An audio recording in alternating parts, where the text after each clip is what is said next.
So my name is Jason Ramirez, and I'm 36-year-old, and I'm originally here from Del Rio, Texas. Okay. And how about your family? I have two brothers and a sister, and of course my mom and my dad. And what brings out the best in you, like family? Family support is probably the best thing, because when you're starting your own business and stuff, if you don't have support from just emotional support, it's not easy. Okay. Tell me about your business. Well, I own Toxic All-Star Athletics. What it is, it's a cheer and dance studio. We teach cheerleading, we teach dance and tumbling, and we just incorporated gymnastics into our program. And when did you start it? We started in 2011. We're on our 8th year right now, and we've been working hard to keep it going. And how did you start it? I've been in the industry for a while. Took a little break due to a knee injury, and just never left my system. So, but this time around, I didn't want to work for anybody. I wanted to work for myself, so I put my game plan together. Everything I learned from the other studios that I worked for, and me and one of my friends who were one of my coworkers, she helped me get it started back in 2011. Okay. So are you the only owner, or is there like a partnership? Or... No, I'm the only owner of the business. Okay. And why this business? It's something I've done for so many years. Through school, I was in cheerleading and dance and all that kind of stuff. Right away, it seemed to be something very natural. I started doing choreographies at a very young age for cheer and dance and quinceañeras and stuff. So I just kept going with it. And then when I started one of my gyms that I was with, they hired me like, hey, well, we want you to start coaching and start choreographing and like all this stuff. So it just kind of went from there. And it just kept going, and it just never stopped until I got my injury, and then I reopened on my own this time and not being under somebody else. Oh, okay. Okay, so you said it has opened about 8 years, right? Yes. Is there like any problems you have faced? There's a lot of things that happen, especially with this kind of business. The way you market it or things. First, you have to deal with parents. Because it's children that I'm working with. You have parents that are just like, yeah, it's fine, whatever. Sometimes you run into those parents that can be a little over the top and very hard to work with, so it makes it hard for you to help their child progress. And then, your competitors, things that they can throw you a curveball and try to take your kids and things like that. Yeah. Okay. And why this location? When I moved to the location that I have right now, was because our previous building, the owners weren't keeping up with the maintenance of the building, so we actually got our building flooded a couple of years ago, and all of our equipment and stuff ended up underwater. There was this really bad rainstorm we had back a couple of years ago. Luckily enough, when that happened, this location came available. It's not my ideal location for my business, but it's what came available at the time that I was able to just jump into one like that. Oh, okay. So since it's not your ideal location, what would be your fantasy location? Big, huge warehouse. Huge. Where I could fit my whole entire cheer floor. I could even have a second floor. Put in a dance studio for the dance team instead of them rotating with the cheerleaders, stuff like that. I want something big. Okay. And unfortunately, I would probably have to build it because Del Rio doesn't have buildings for what we need for this kind of business. How do you differentiate with your competitors? For sure, our pricing. I try to stay in a price range where it's suitable for almost anybody. Some other studios charge double to 3 times what we charge, and I feel for Del Rio it's a little extreme. Del Rio has money. Del Rio is good. Del Rio is not a very rich city though, and so we make sure our price is something that anybody of any level of income can be able to compete.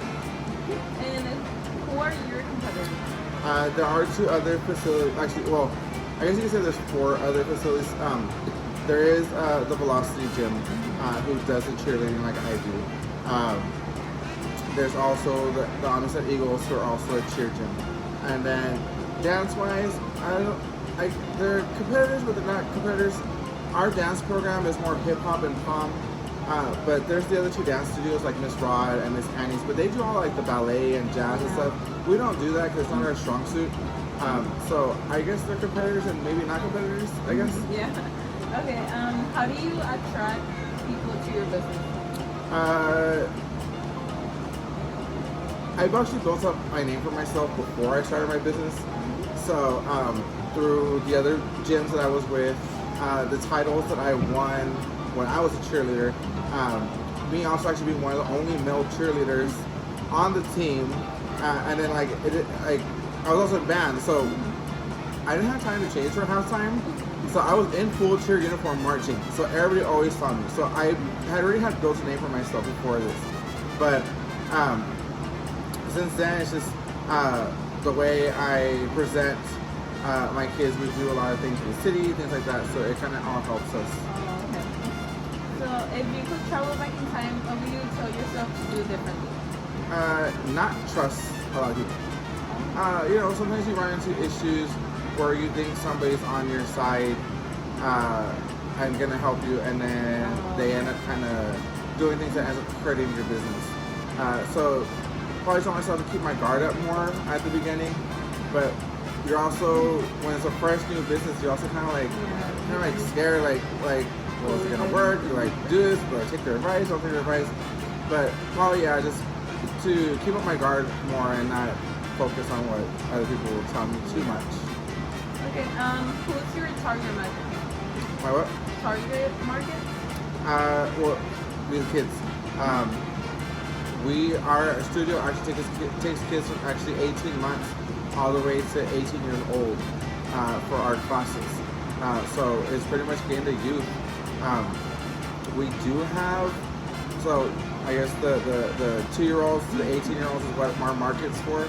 We do have a few classes for adults, but they're not like our biggest classes. They're not like our main focus. Okay. Assume your business is very successful.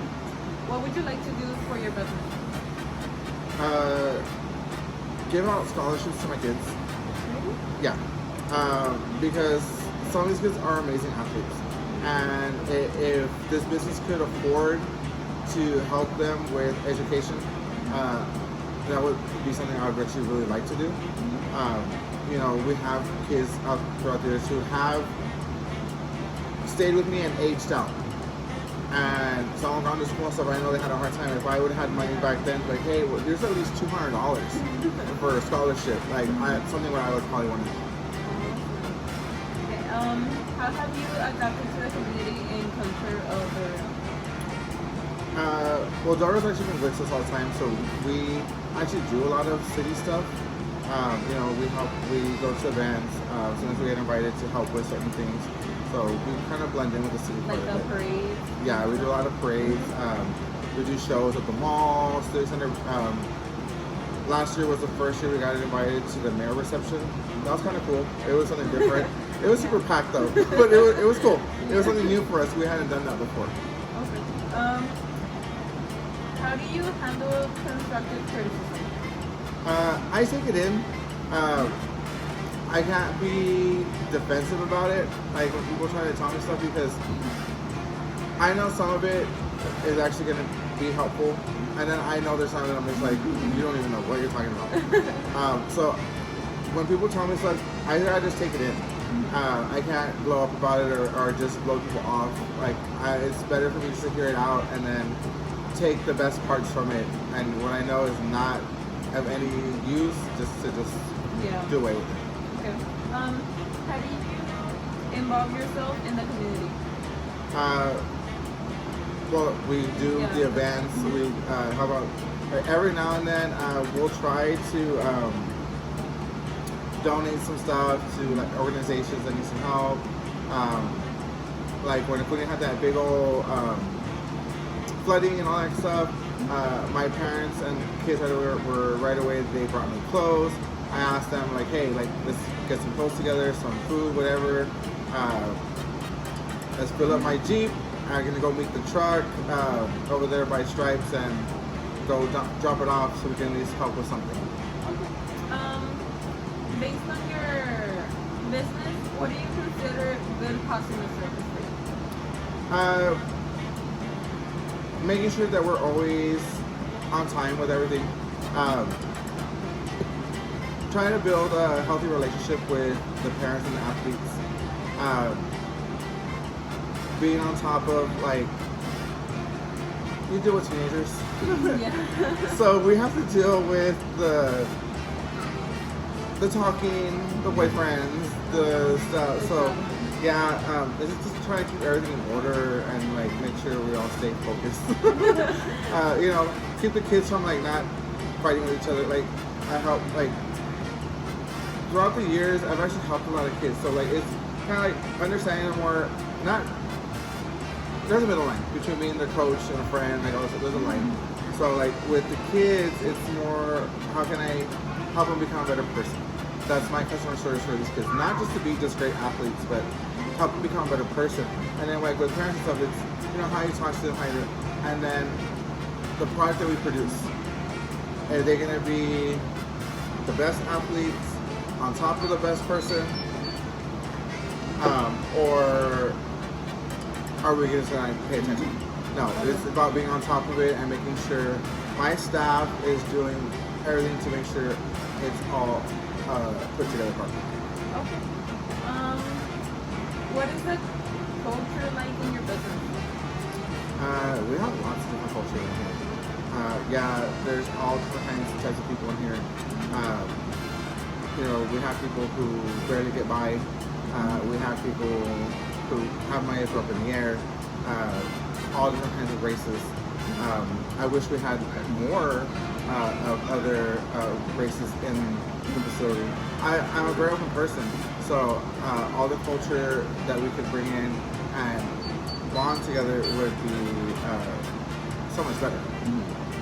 So what is your environment like? Is it like all family or? Almost everybody has a brother or cousin in here. That's how it is. It's usually how like the word gets around a lot.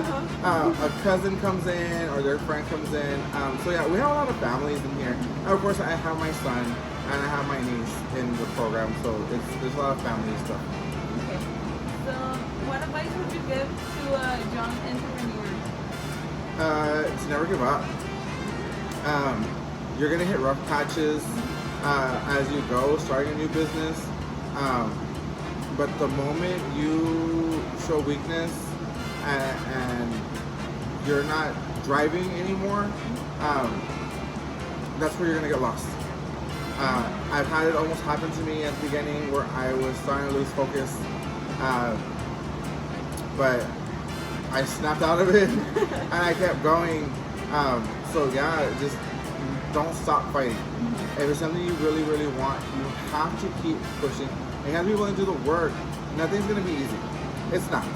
So anybody who thinks, oh, I can do that, you can, but it's not an easy process.